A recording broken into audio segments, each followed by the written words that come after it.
Hello मेरे प्यारे घुमक्कड़ों, क्या हाल चाल है। बहुत दिनों के बाद आज मैं एक वीडियो लेके आया हूँ, एक व्लॉग लेके आया हूँ। और इस वीडियो में हम बात करने वाले हैं उस ट्रिप की जो हमने अभी रिसेंटली करी थी।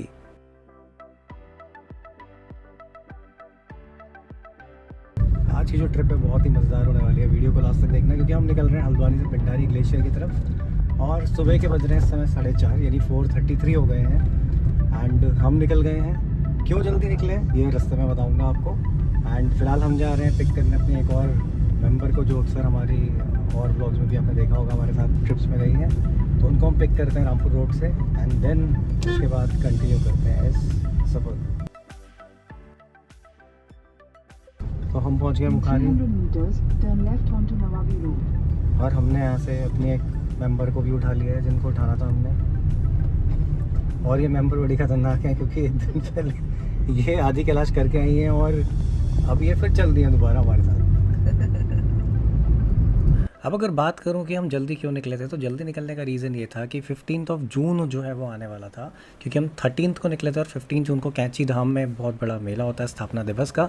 तो वहाँ पे देश विदेश से काफ़ी सारे लोग आते हैं और जाम की स्थिति क्योंकि आजकल हमेशा बनी रहती है, तो मैं उस ट्रैफिक जाम को यहाँ पर अवॉइड करना चाहता था। लेकिन निकलते टाइम ही एक कॉमेडी हो गई। अब यहाँ पर कॉमेडी जो हुई वो ये थी कि नीरू मैम ने गलती से क्या किया, अपने हस्बैंड का फ़ोन भी अपने साथ रख लिया। सो अलार्म जब बजा तो पता चला कि अब में से किसी का फ़ोन वो है नहीं, तो किसका फ़ोन है जब ढूंढा गया तो पता चला उनके हस्बैंड का फ़ोन था। और उस फ़ोन को देने के लिए हम खड़गोदाम में काफ़ी देर तक वेट करते रहे, जिसकी वजह से हमारा जो प्लान था 4:30 बजे निकल के इस जाम को अवॉइड करने का, ये कहीं ना कहीं वहाँ धराशायी हो गया। और अब देख सकते हैं कि जब हम कैंची धाम पहुँचे तो वहाँ कितना ज़्यादा जाम लगा हुआ था। तो कैंची धाम की मॉर्निंग का जो स्टेटस है आज का वो ये है। आज है 13 जून और आज का स्टेटस जो है वो ये है। जो जाम है बहुत तगड़ा जाम लगा हुआ है यहाँ पे, यानी इवन मॉर्निंग में भी। एंड यहाँ से 2-3 किलोमीटर नीचे तक जाम है फ़िलहाल। तो इस समय बज रहे हैं सुबह के 6:48 और मैं हूँ कैंची धाम पर। कैंची धाम से नीचे एक्चुअली कैंची धाम पर बहुत तगड़ा जाम लगा हुआ था। तो मैं वॉक करते हुए आगे आ गया और मैंने जो कार थी वो वाइफ़ को दे दी। तो फाइनली मैं वेट कर रहा हूँ यहाँ पे कि जब ये लोग पहुँचेंगे तब फिर मैं कार में सवार होगा। मुझे तो चलते चलते काफ़ी देर हो गई, मैं काफ़ी आगे आ गया हूँ, बट अभी भी कार लेके ये लोग नहीं आ पाए क्योंकि जाम पीछे बहुत ज़्यादा है। अब आते हुए दिखते हुए मुझे ये। तो सुबह के बज रहे हैं 7:10। मैप में आप देख सकते हैं 114 किलोमीटर अभी कवर करना है हमें, जो है बागेश्वर। हमें जाना है एक्चुअली खाती, और ये डिसाइड करेगा वेदर। फ़िलहाल 10:46 दिखा रहा है कि हम पहुँच जाएंगे, बट बीच में हम अभी रुकेंगे भी कुछ खाने के लिए नॉल। तो फिर अकॉर्डिंगली टाइम कितना लगेगा इसके बेसिस पे हम डिसाइड करेंगे कि हमें कहाँ तक का डिस्टेंस आज कवर करना है। ये देखिए, बीवी को कार चलाना सिखाने के फ़ायदे। आप आराम से कार चलवाओ और मस्त बैठ के आसपास की नज़ारे देखते जाओ। वरना पहले क्या होता था, पहले आप गाड़ी चलाते थे और आपको कुछ भी करने का मौका नहीं मिलता था, नज़ारे देखने का, एंजॉय करने का। तो अब फाइनली आप देख सकते हैं कि गाड़ी चलाई जा रही है यहाँ और हम आराम से मज़े से बैठे हुए हैं। वो बात और है कि हमारे सह यात्री की दुख दुख बड़ी होगी। देख सकते हैं आप पीछे वो आदि कैलाश भगवान जी को महादेव को याद कर। सो मॉर्निंग में हम रुके शगुन में, जो कि हमारा फेवरेट है फूड पे, यहीं पे हम अक्सर रुकते हैं। तो हम यहाँ रुक के ब्रेकफास्ट कर रहे हैं एंड ब्रेकफास्ट करने के बाद फिर हम यहाँ से निकलते हैं आगे के लिए। सो हार्डली हमें यहाँ लगा होगा आधा घंटा और इसके बाद हम निकल गए अल्मोड़ा की तरफ, क्योंकि बागेश्वर जाने के लिए पहले हमें अल्मोड़ा जाना था और अल्मोड़ा से होते हुए हम बागेश्वर जाने वाले थे। एंड देन बागेश्वर के बाद हमें जाना था कपकोट, कपकोट होते हुए हमें जाना था खाती। तो ये डिसाइड करने वाला था वेदर कि अगर मौसम अच्छा है तो हम कहाँ तक जाएंगे और अगर मौसम ख़राब हो जाता तो हम कहाँ रुकेंगे। तो हम चल पड़े और चलते चलते यहाँ पर आ गई सबसे डेंजरस रोड अल्मोड़ा के रूट पे इस समय, जो क्वारा भी एक जगह है जहाँ पर काफ़ी ज़्यादा लैंडस्लाइड हो रहा है। तो वहाँ की कुछ स्थिति इस टाइप से थी जैसा कि आप देख सकते हैं वीडियो में। गाड़ी नीचे लगने का चांस है।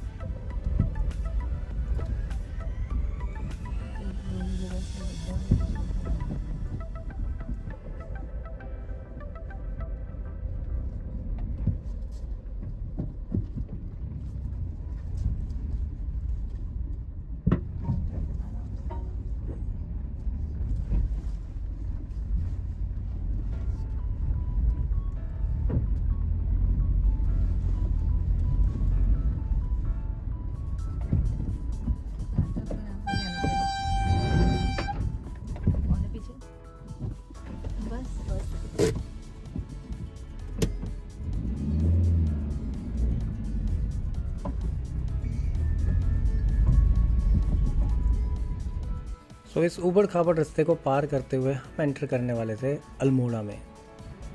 तो इन रियलिटी एक्चुअली अल्मोड़ा में हम एंटर भी नहीं कर रहे थे, यानी मेन मार्केट की तरफ हम नहीं जा रहे थे, बल्कि लेफ्ट हैंड साइड में एक रोड जाती है, वहाँ से हमें मुड़ जाना था लेफ़्ट साइड में, और उसके बाद हमें कवर करना था अपनी डेस्टिनेशन की तरफ का रास्ता, यानी कि बागेश्वर का। और आजकल जो नया अट्रैक्शन बना हुआ है अल्मोड़ा की, जितनी पिक्चर्स आप देखेंगे वहाँ पर आपको विवेकानंद द्वार दिखेगा, जो अभी कंस्ट्रक्ट हुआ है, काफ़ी मतलब थोड़ा टाइम ही हुआ है। एंड मैक्सिमम फोटोग्राफ्स में आजकल आप अगर अल्मोड़ा की देखेंगे तो आपको ये द्वार वहाँ पे देखने को मिलेगा।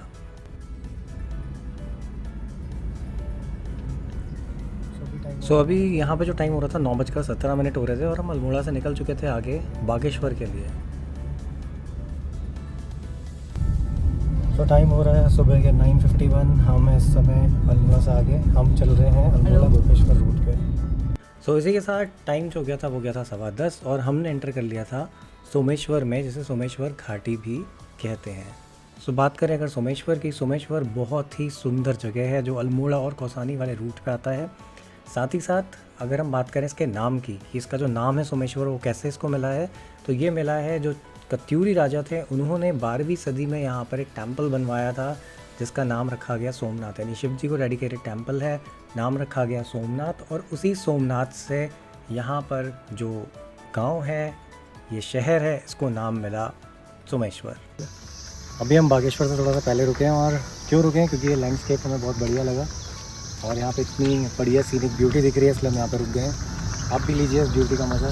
और हम जब यहाँ पे खड़े होकर इस खूबसूरती को निहार रहे थे, उसी समय अचानक से बारिश जो है वो शुरू हो गई। अब यहाँ पर कहीं ना कहीं जो बारिश का होना है ये हमारे लिए थोड़ा सा प्रॉब्लमेटिक बनने वाला था, क्योंकि आप देख सकते हैं रोड की कंडीशन यहाँ पे। रोड जो है पहले तो बहुत अच्छी थी, लेकिन आजकल जितनी भी पहाड़ों में रोड है उनको अननेसेसरीली भी आप कह सकते हैं चौड़ा किया जा रहा है, ताकि ज़्यादा बेहतर फैसिलिटीज़ मिले वैसे तो, लेकिन कहीं ना कहीं ये प्रॉब्लमेटिक भी बनती जा रही है, क्योंकि लैंडस्लाइड्स भी इतने हो रहे हैं। अब यहाँ पर इस रोड में जो गिट्टियाँ पड़ी थी, इसके ऊपर मिट्टी डाली गई थी, चिकनी मिट्टी, एंड क्योंकि बारिश हो रही थी तो उससे फिसलन जो है वो यहाँ पे क्रिएट हो रही थी, और गाड़ी भी बहुत बार प्रॉब्लम कर रही थी चलने में। और बारिश काफ़ी तेज़ हो रही थी, तो आप देख सकते हैं कि वाइपर जब चल रहा था तो भी वो इतनी जल्दी साफ़ नहीं कर पा रहा था विंड स्क्रीन को। सो अब हम पहुँच गए थे बागेश्वर, और बागेश्वर पहुँच हम गए राधा मैम के घर में। राधा मैम एक्चुअली उसी स्कूल में वर्क करती हैं जहाँ पर मेरी वाइफ और नीरू मैम दोनों वर्क करते हैं। सो जब उनको पता चला कि हम बागेश्वर की तरफ आ रहे हैं, बागेश्वर आ रहे हैं, तो उन्होंने बोला कि आप हमारे घर आइए। थोड़ी देर हमने वहाँ पे टाइम बिताया, चाय पी, और फिर अराउंड 1:30 बजे हम निकल गए टूवर्ड्स कपकोट। अब ये जो कपकोट है, कपकोट एक सेंटर पॉइंट है जहाँ से हमें आगे जाना था भराड़ी तक, और उसके बाद वहाँ से एक रोड जो है वो जाती है खाती गाँव की तरफ, जो कि बेस पॉइंट है आपका पिंडारी ग्लेशियर ट्रैक का। यानी कि पिंडारी ग्लेशियर ट्रैक जो स्टार्ट होता है वो खाती गांव से होता है। तो हमने डिसाइड कर लिया था कि आज जो है हम जाके खाती में ही रुकेंगे।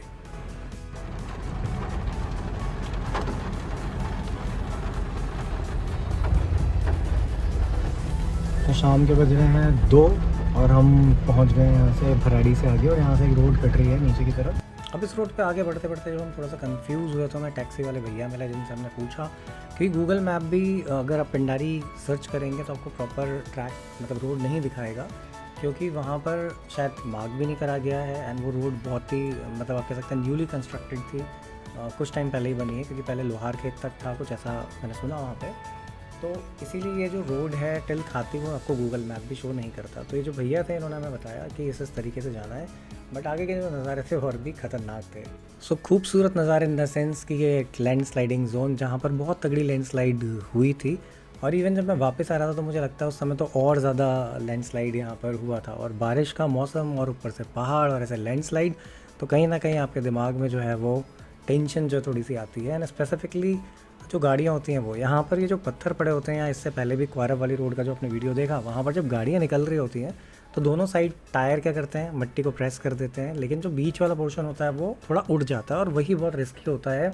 अगर आपकी कार के नीचे कोई चीज़ लग गई ऐसी जगह पर, तो वहाँ पर कहीं ना कहीं आपके लिए प्रॉब्लम जो है वो खड़ी हो सकती है, क्योंकि वहाँ पे आपको मैकेनिक्स भी जल्दी नहीं मिलेंगे। एंड इस पूरी जो ये हमारा ट्रैवल था, इसमें तो बहुत सारी कॉमेडी भरी चीज़ें हुई, जो आगे मैं वीडियो में आपको बताऊंगा कि क्या क्या यहाँ पर हुआ और किन किन चीज़ों से आपको बचना चाहिए। अब यहाँ पे जो कॉमेडी वाली मैंने बात करी उसके लिए सबसे पहली चीज़ ये जगह रिस्पॉन्सिबल है।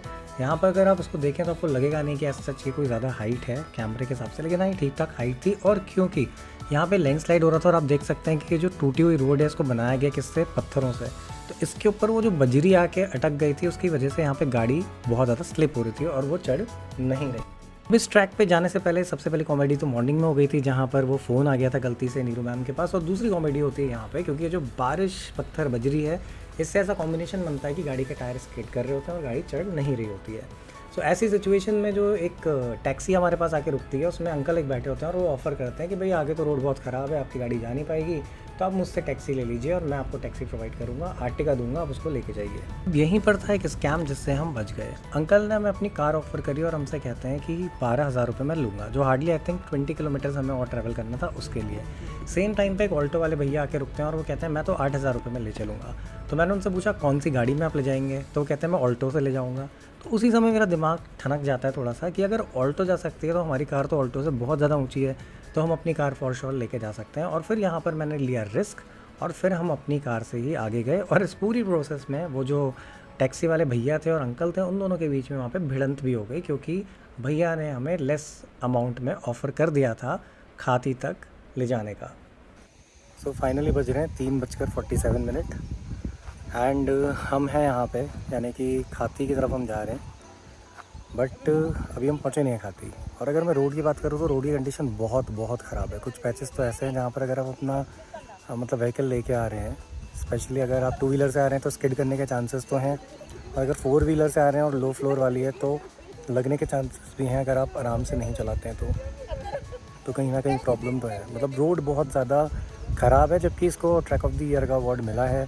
तो आई थिंक गवर्नमेंट ने ये चीज़ देखनी चाहिए कि यहाँ पे इतनी बेसिक एमिनिटीज़ तो होनी चाहिए कि स्पेशली रोड को लेकर, ताकि यहाँ के जो लोग हैं उनको भी प्रॉब्लम ना हो और साथ ही साथ जो टूरिस्ट यहाँ पर आ रहे हैं उनको भी प्रॉब्लम ना हो। सो अब थोड़ा सा और आगे चलने पर नज़ारे टोटली बदल गए। बर्फ़ से लदे हुए पहाड़ भी यहाँ पर हमें दिखने लग गए थे, लेकिन थोड़ी देर में नज़ारे जो थे ख़तरनाक हो गए, क्योंकि ये जो जगह थी ये दानपुर थी। यहाँ पर हम रुके, एक बेकरी है यहाँ पर बहुत बढ़िया, जहाँ पर हमने रुक के पैटीज़ खाई, पेस्ट्री ली और बहुत ही फ्रेश सब कुछ था। लेकिन उसके आगे थोड़ा सा निकलते ही अगर आप देखें रोड की कंडीशन तो यहाँ पे कीचड़ था, और ये जो कीचड़ था ये बहुत ज़्यादा था, यानी कि कुछ पता नहीं चल रहा था।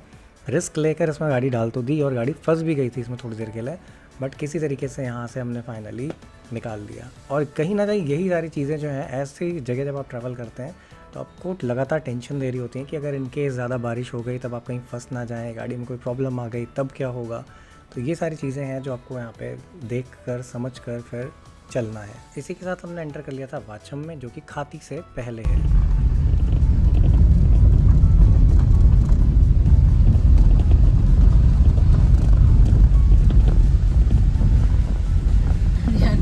यार उसके पहले गाड़ी को धोल देते हैं। अब उस कीचड़ में फंसने के बाद और वहाँ से गाड़ी निकालते टाइम जो गाड़ी एक्सेलरेट कर रही थी उससे जो कीचड़ उड़ रहा था उससे गाड़ी इतनी गंदी हो गई थी कि मेरी वाइफ कहने लगी कि ये जो पानी बह रहा है यहीं पे रुक के गाड़ी धो लेते हैं। वैसे हमने ऐसा किया नहीं, क्योंकि ऑब्वियसली हम ये चाहते थे कि हम फटाफट खाती पहुँचें, क्योंकि हमें नहीं पता था कि रोड आगे कितनी और ख़राब है और कितना टाइम लगेगा खाती पहुँचने में। एंड फाइनली हम पहुँच गए थे खाती के एंट्री पॉइंट पे। 6:22 हो रहे थे और हमने अपना रजिस्ट्रेशन यहाँ पे करवा लिया था। तो बज रहे हैं शाम के 6:36 और हम पहुँच गए हैं पिंडारी के गाँव, यानी कि खाती में। एंड यहाँ देख सकते हैं यहाँ पे लिखा है वेलकम टू पिंडारी। तो इस वेलकम वाले गेट पे बहुत देर रुकने के बाद और बहुत सारी फ़ोटोग्राफ्स क्लिक करने के बाद हम पहुंच गए देवभूमि होम स्टे एंड होटल पे, जिसमें कि हमारा आज का स्टे था। और ये बिल्कुल स्टार्टिंग पॉइंट पे यहाँ ट्रैक स्टार्ट होता है, वहीं पर यह है। पार्किंग के लिए भी आगे स्पेस है ही, और आई थिंक बाकी लोग भी पार्किंग वहीं करते होंगे क्योंकि उसके बियॉन्ड आगे रोड नहीं है। बट ओवरऑल ये था आज का हमारा स्टे। सो फाइनली अब हो गई थी रात और ये था रात का नज़ारा। एंड इसी के साथ ख़त्म हुआ हमारा डे 1 का सफ़र। सो नाउ ये है डे 2, जहाँ पर हमें खाती से द्वाली ट्रैक करके जाना था। सो ये है खाती मॉर्निंग का व्यू। खाती विलेज है ये, जहाँ से पिंडारी का ट्रैक स्टार्ट होता है। हम रुके हैं इसमें, जो कि है यहाँ पे ये एक होम स्टे। एंड अगर बात करें हम यहाँ की, तो ये ब्रिटिश टाइम के रेस्ट हाउसेस बने हुए हैं। ट्रैक की अगर बात करें तो आप देख सकते हैं यहाँ पर ट्रैकिंग एक्सपीडिशन दिया हुआ है, लेकिन ये थोड़ा पुराना है क्योंकि इसमें लोहार खेत से ट्रैक बताया गया है। 10 किलोमीटर्स का ढाकुरी, देन 9 किलोमीटर्स का खाती, बट अब खाती तक रोड आ गई है। सो इसके बाद 11 किलोमीटर्स द्वाली। अब 11 किलोमीटर्स में लिखा है शायद कि पुराना ट्रैक होगा। अब 13 किलोमीटर का ट्रैक यहाँ से है as per information. Then Dwali से फिर आगे 5 किलोमीटर फुरकिया, एंड फुरकिया से 8 किलोमीटर 0 पॉइंट। देखते हैं आज हम कहाँ तक पहुँच पाते हैं। फ़िलहाल गाड़ी हमने यहाँ पे अपनी पार्क करी हुई है आगे, वो सेंट्रो, एंड पार्किंग की व्यवस्था यहाँ पर है। तो सुबह के बज रहे हैं 7:05 और हम निकल रहे हैं अब फाइनली ट्रैक पर पिंडारी के, और देखते हैं कि आज हम कहाँ पहुँच पाते हैं। क्या हम द्वाली पहुँचेंगे या फिर हम फुरकिया। तो यहाँ पर हमने खड़ी करी अपनी कार और ये जा रहा है ट्रैक, और हमारे दोस्त साथी ऑलरेडी स्टार्ट हो चुके हैं। तो मैं भी चलता हूँ फटाफट एंड दिखाता हूँ फिर आपको आगे क्या क्या बढ़िया होने वाला है एंड कैसा रास्ता है। तो स्टार्टिंग का जो है वो थोड़ा सा टिपिकल ही है, यानी कि ऐसा करके, बट रूल यही है कि आप आराम से चलिए विदाउट जल्दी करते हुए। तो नीचे से थोड़ा सा ऊपर चढ़ते साथ ही यहाँ पर आपको मिल जाता है एक ऑप्शन और रहने का, जो है कुमाऊं मंडल विकास निगम के गेस्ट हाउस। तो अगर आपके अंदर इतनी हिम्मत है, ताकत बची है, जब आप खाती पहुँचते हैं तो थोड़ा सा ऊपर आके आप यहाँ पे भी रुक सकते हैं। वैसे जहाँ हम नीचे रुके थे वो भी काफ़ी अच्छा ऑप्शन है अगर आप रोड पे रुकना चाहते हैं तो।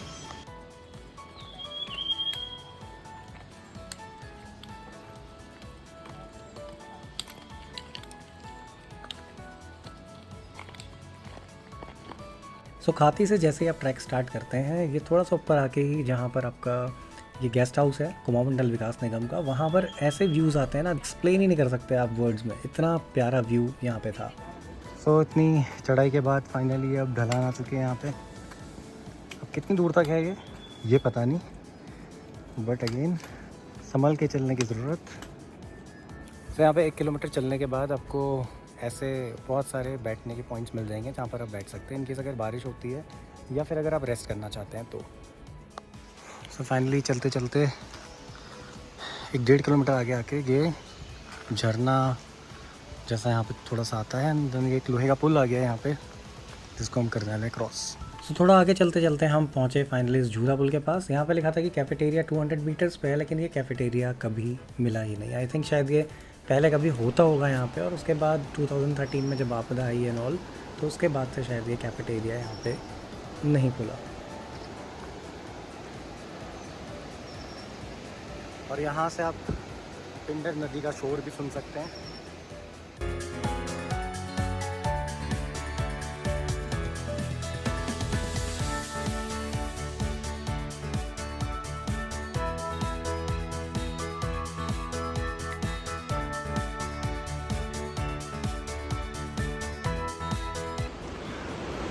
एनएस पुल के बाद एक बार फिर से चढ़ाई स्टार्ट होते हुए। वाटरफॉल बोर्ड तो काफ़ी देर पहले आ गया था, लेकिन वाटरफॉल अब जाके आया है काफ़ी पहले, यानी आई थिंक 1 किलोमीटर पहले ही इसका बोर्ड लगा होगा, जबकि वाटरफॉल अब आया है। लेकिन हालत ख़राब हो गई है चलते चलते। काफ़ी देर चलने के बाद और उस वाटरफॉल के बोर्ड को देखने के बाद कम से कम 1 किलोमीटर आगे जाके झरना आया है। तो इस तरह का प्यारा झरना आप देख सकते हैं। और साथ ही साथ यहाँ पर सामने जो है वो ढाबा है, आई थिंक वो खड़क सिंह जी का ही ढाबा है, जो बहुत ज़्यादा फेमस है हर किसी ब्लॉग में। तो फटाफट से हम भी वहाँ चलते हैं और कुछ खाते पीते हैं। ये है खड़क सिंह जी का ढाबा, जो काफ़ी फेमस है, हर ब्लॉग में आप उनको देखेंगे। तो हमने भी यहाँ पे रुक के मैगी खाई, चाय पी और उनके साथ कुछ फ़ोटोग्राफ्स क्लिक कराई, और हम बढ़ गए आगे की मंजिल के लिए। खड़क सिंह जी के ढाबे के बाद थोड़ी सी चढ़ाई, और चढ़ाई के बाद इसकी ढलान, जिसमें कि बहुत संभल कर चलने की ज़रूरत है, क्योंकि यहाँ पर स्थित पत्थर नहीं है और मिट्टी काफ़ी चिकनी और बारिश भी हुई है। और साथ ही साथ नीचे आप देख सकते हैं नदी, और नदी का शोर आप सुन सकते हैं कि कितना खतरनाक यहाँ पर नदी का शोर है। एंड सामने कुछ 2013 की आपदाओं के निशान, यानी कि ये जो लैंडस्लाइड हुई है ये। तो चलते हैं आगे। तो थोड़ा चलने के बाद फाइनली हमने ब्रेक लिया है और अब हम खा रहे हैं एप्पल। और आप देख सकते हैं यहाँ पर एक वाटरफॉल है, लेकिन नेचर जितनी सुंदर है उतनी खतरनाक भी है।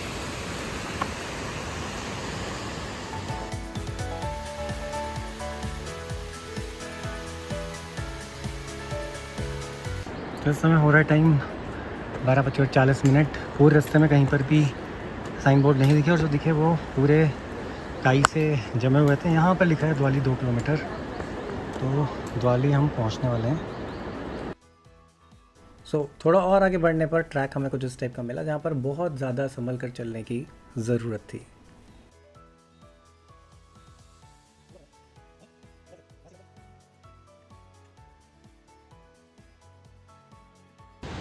तो फाइनली हो रहा है 127 और हमें यहाँ पे झलक दिख गई है दिवाली की। वो सामने आप देख सकते हैं वो है दिवाली। सो फाइनली इस पॉइंट तो हमें यहाँ पे दिखा पुल सामने दिख रहा था दिवाली। इसके आगे का रास्ता हमें पता नहीं चल रहा था, लेकिन हाँ क्योंकि मैंने और कुछ वीडियोस देखे थे जहाँ पर इस पुल को क्रॉस करने की बात करी गई थी, तो हमने डिसाइड किया कि हम इस पुल को क्रॉस करते हैं और आगे जाके एक्सप्लोर करके देखते हैं कि आखिर ये रास्ता उस पार तक कैसे पहुँचता है। आपकी जानकारी के लिए बता दूं कि दिवाली वो जगह है जहाँ पर कफनी नदी और पिंडर नदी का संगम होता है। और ऐसी जगह पे जो रूल होता है नदी को क्रॉस करने का वो सिंपल सा होता है कि आप नदी की तरफ ना देखें, यानी कि आप स्ट्रेट देखिए, इतना देखिए कि आप सीधे चल रहे हैं, क्योंकि अगर आप नदी में देखेंगे तो हो सकता है आपको चक्कर आ जाए और आप गिर जाएं। तो 2:24 दिवाली पहुंच गए फ़िलहाल हम। ये ब्रिटिश टाइम का बना हुआ रेस्ट हाउस। एंड वो देखिए हम कहाँ से आ रहे हैं। वैसे आपकी जानकारी के लिए बता दूं कि दिवाली यहाँ से कफनी ग्लेशियर के लिए भी ट्रैक शुरू होता है, लेकिन फ़िलहाल ये 2013 के बाद से है। सो हमने डिसाइड कर लिया था कि आज का स्टे जो हमारा वो दिवाली में ही होगा, और दिवाली में रुके हम इसमें, यानी कि ब्रिटिश टाइम का जो फॉरेस्ट का रेस्ट हाउस है वहाँ पर। एंड इसकी अगर टूर की बात कराऊँ तो इसके अंदर कुछ ऐसा था कि यहाँ पे 4 बेड्स थे, ये सामने फायर प्लेस थी जिसमें कि ब्रिटिशर्स शायद अपने टाइम पे आग जलाते होंगे ठंड से बचने के लिए। एंड देन मूविंग अहेड, अगर इधर की हम बात करें तो साइड में एक बेड था, 3 बेड सामने थे। एंड ये बड़ा अलग टाइप का वॉशरूम था। अगर आप इसको देखेंगे तो यहाँ से आपको पता नहीं चल पाएगा कि भाई इसके अंदर वॉशरूम भी है। एंड इसके अंदर वॉशरूम है। सो बहुत ही यूनिक टाइप का ये हिसाब किताब है। सो यहाँ पर अगर आप रेस्ट हाउस में रुकते हैं तो जस्ट बगल में है ये होटल तारा, यानी कि ये मैनेज कर रहे थे भैया। और इनका जो खाना था वो बहुत ही लाजवाब था, मतलब कि बिल्कुल घर जैसा टेस्ट था और मस्त खाना था। और इवन जो प्राइस है वो भी काफ़ी रीज़नेबल है। एंड यहाँ पे कब रात हुई कब नींद आई कुछ भी पता नहीं चला। एंड खाना खा के रात को हम सो गए। रात का वीडियो मैंने फ़िलहाल रिकॉर्ड नहीं किया था, बट इसके बाद यहीं पर ख़त्म होता है हमारा डे 2। और आपकी जानकारी के लिए बता दूं कि डे 2 में हमने 14 किलोमीटर का ट्रैक किया था, यानी 14 किलोमीटर हम पैदल चल के यहाँ पहुँचे थे। सो 5:53 हो रहा है। 5:53 पे हम निकल गए हैं दिवाली से फुरकिया के लिए।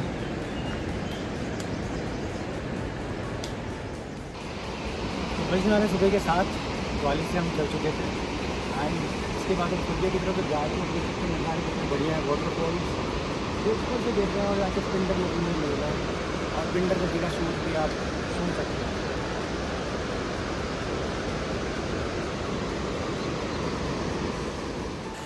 ये देखिए पहला ग्लेशियर हमें यहाँ देखा था, छोटा सा है और आप देख सकते हैं कि इससे जब पानी निकल रहा है कितना ज़्यादा है। एंड फाइनली ये पानी यहाँ से रोड के जाके मिल रहा है पिंडर नदी में। तो यहाँ पे चलते चलते पीछे जो फॉरेस्ट उसकी एक चौकी पड़ी। एंड हमने उनसे पूछा तो उन्होंने कहा अभी भी 2 किलोमीटर है यहाँ से फुरकिया।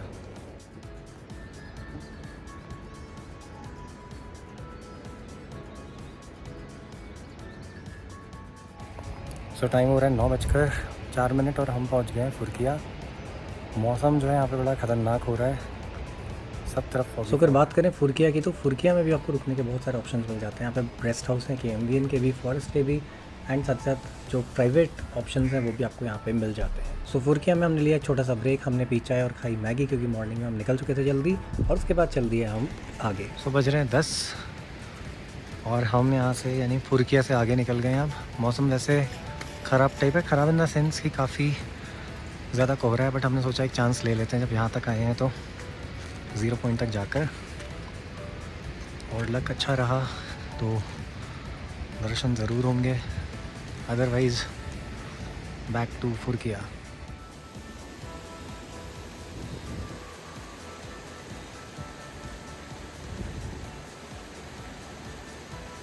अब क्योंकि मानसून सीज़न स्टार्ट होने वाला था तो इस पॉइंट पे जो भी चरवाहे होते हैं वो क्या करते हैं, पूरे मानसून के सीज़न में अपनी भेड़ बकरियों को लेकर बुग्यालों में आते हैं, यानी कि जो हरे घास के मैदान होते हैं वहाँ पर आते हैं और पूरा टाइम वहीं पे रहते हैं। तो रास्ते में चढ़ते चढ़ते हमें बहुत सारी भेड़ें दिखी और कुछ शॉट्स हमने यहाँ पे फिर क्लिक करे।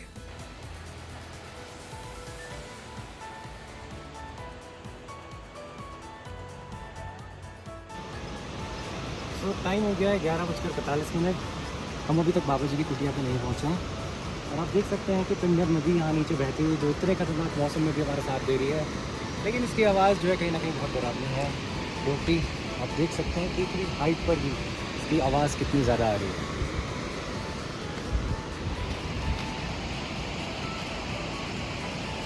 तो अभी बाबा जी की कुटिया से हम हैं काफ़ी दूर, लेकिन सामने धुंध में जो घिरा हुआ है वो है ग्लेशियर, पिंडारी ग्लेशियर जो है यहाँ से भी दिख रहा है।